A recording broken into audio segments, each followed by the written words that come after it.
మరి మే నెల అయిపోయిందా, జూన్ వస్తున్నది, ఋతుపవనాలు వస్తున్నాయి అట, 6-7 తారీఖు సింకులు పట్టాయట, మరి రైతు బంద్ వేయాలి కదా, తయారు చేసిండ్రా అన్నాడు.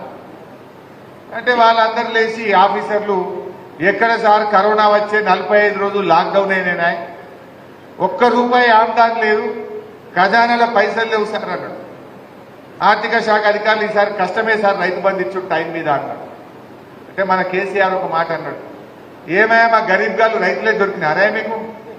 మంత్రుల జీతాలు బంద్ పెట్టు, ఎమ్మెల్యేల జీతాలు బంద్ పెట్టు, ఉద్యోగస్తుల జీతాలు బంద్ పెట్టు, బిల్లులు బంద్ పెట్టు, రైతుకు మాత్రం రైతు బంధు ఇవ్వాల్సిందే అన్నాడు. వాన చినుకు పడే లోపు రైతు బంధు పడాల్సిందే అని చెప్పి కేసీఆర్ చెప్తే పడ్డాయా లేవా పైసలు మనకప్పుడు?